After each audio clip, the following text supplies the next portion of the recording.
So I'm here to talk about what predicts for progression for patients taking venetoclax. And really, there are two aspects to that question.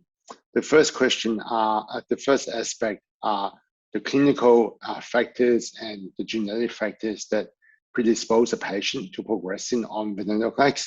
And then the second question, which is really the topic of my talk at SOHO this year, are the mechanisms of the actual mechanisms of resistance to venetoclax.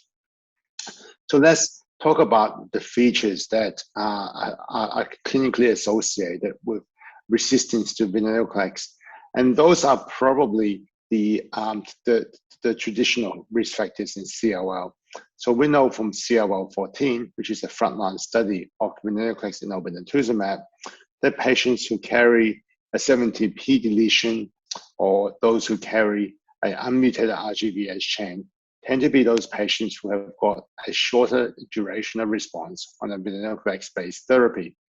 And indeed, there are some clues from other venetoclax studies that patients with 17p deletion or p53 mutation, although these patients do in general do very well on venetoclax, but compared to their counterparts who do not have these genetic abnormalities, that patients who carry a p53 dysfunction do have shorter durations of response compared to those without.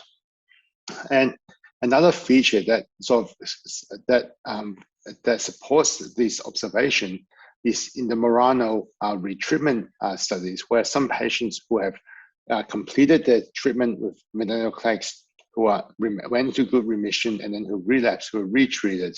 And what we saw in that small subgroup of patients so far are that those patients who relapse from venetoclax and require retreatment have a concentration of p53 abnormalities.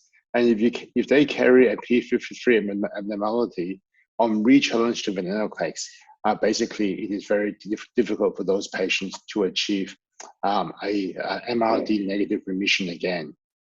So probably the key features to resistance to venetoclax are, as mentioned, p53 abnormalities, RGVH mutation. There are some other ones, including bulky tumors are more likely to be resistant to venetoclax. And at least in our series in Melbourne, in heavily pretreated patients who are FCR refractory are also the ones who have a relative disadvantage to venetoclax. Keeping in mind that these patients still respond, and they still respond very well, but their response duration are a bit shorter than patients without these adverse prognostic features. Now, the second aspect is for patients to develop resistance to venetoclax, how have they done it? What are the actual mechanisms of resistance? And we now realize that many of these patients who develop CLL that becomes resistant to venetoclax actually carry a mutation in the BCL2 protein, often at the binding site of the venetoclax, where venetoclax binds. And we first described the glycine 101 valine mutation in patients who develop resistance to venetoclax. But we've since realized that there's in fact a whole spectrum of BCL2 mutations that can occur. And in fact, most of our patients don't just carry the one mutation, but they carry multiple clones, each of which have the individual BCL2 mutations, which renders the CLL venetoclax resistance. And none of these mutations are present at baseline, and they only emerge on long-term suppressive venetoclax therapy. We also know that there are other mechanisms of venetoclax resistance, including overexpression of other BCL2 family members, such as MCL1 or BCLXL. And often multiple of these different mutations and resistance mechanisms can be present in the same patient, and there can be multiple clones that carry each of these mutations or resistance mechanisms independently within the same patient.